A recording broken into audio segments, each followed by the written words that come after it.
Namo Adita Pha. Thanks for joining me for our daily practice check-in. Listen, listen, listen. This wonderful sound calls us back to our true home.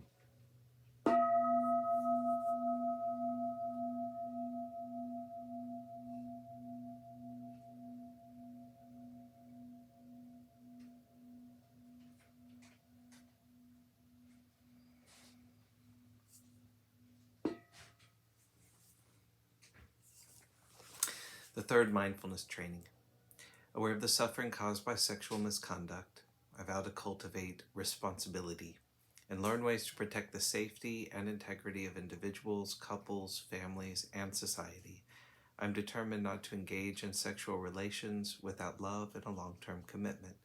To preserve the happiness of myself and others, I'm determined to respect my commitments and the commitments of others. I will do everything in my power to protect children from sexual abuse and to prevent couples and families from being broken by sexual misconduct.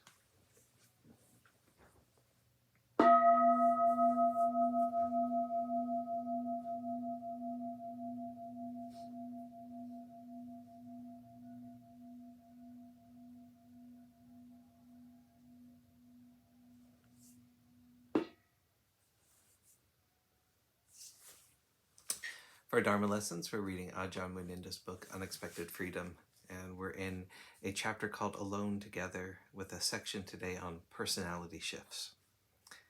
With regards to changes in personality through practice, nowadays what I see in everybody who is training, whether monastic or layperson, is a shift in heart towards an increased willingness to receive the present moment in its fullness without interpretation, indulgence, or avoidance. In any experience, our mind can imagine all sorts of possible outcomes, some agreeable and some disagreeable. We can become very anxious because of these imagined possibilities. However, if we practice rightly and truly, we find ourselves increasingly capable of accommodating all sorts of eventualities, both the frightening and the wonderful. I found this to be true through my years of training and have observed it growing in many with whom I have lived.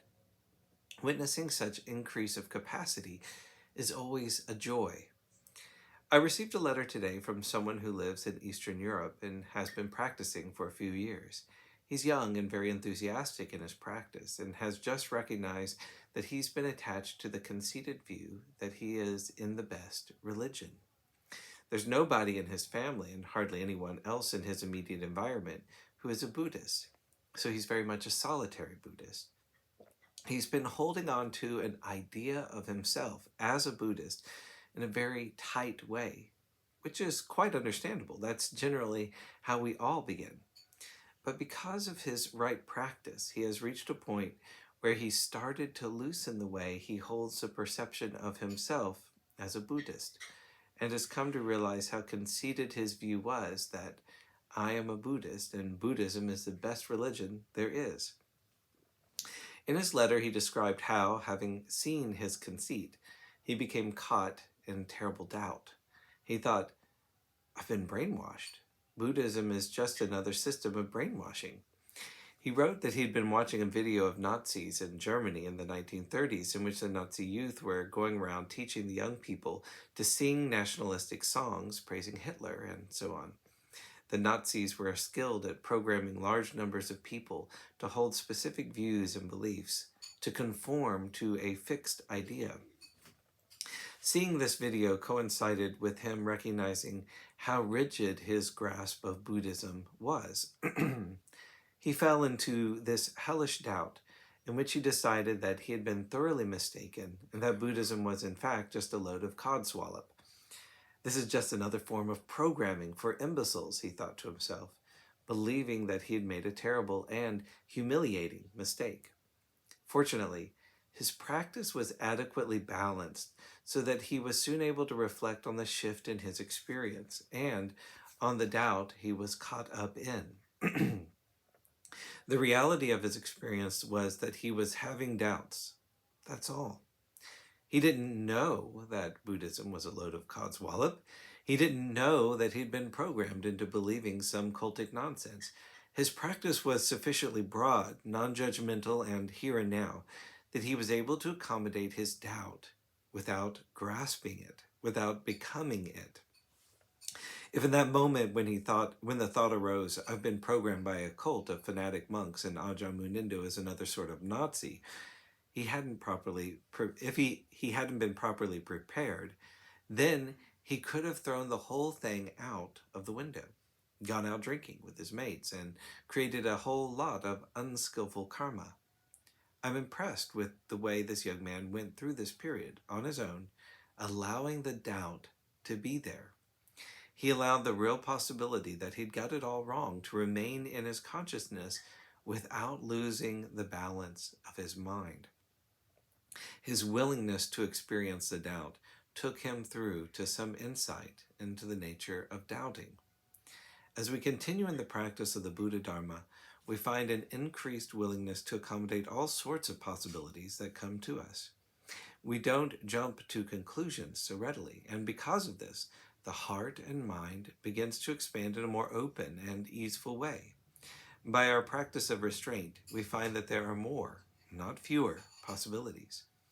Practitioners become more relaxed. They become more trusting.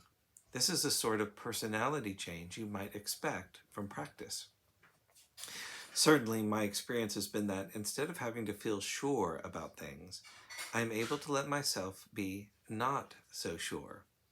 Sometimes people tell me that when I talk, I sound very sure and confident, but that's not necessarily my subjective experience. When I talk about Dhamma, what I am concerned with is encouraging investigation. At the end of a Dhamma talk, I hope the listeners have more and deeper questions than at the start.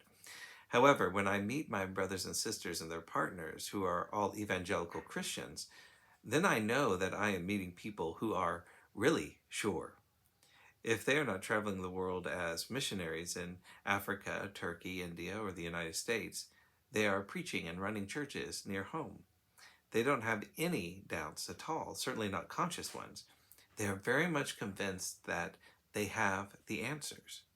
In that respect, we are worlds apart, because I can't say that I have the answers. I feel connected to a reality which is much bigger than me, something beyond delineations of inner and outer, a reality that I care about tremendously. And this is something that I wholeheartedly commit my life in service to. But I can't say that I know or that I'm sure. I welcome this state of uncertainty. I think it's a healthy condition.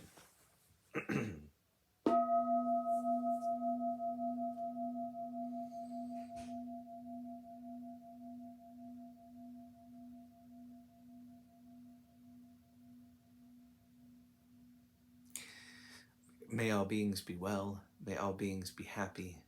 May all beings be peaceful. Namo Adida Phat.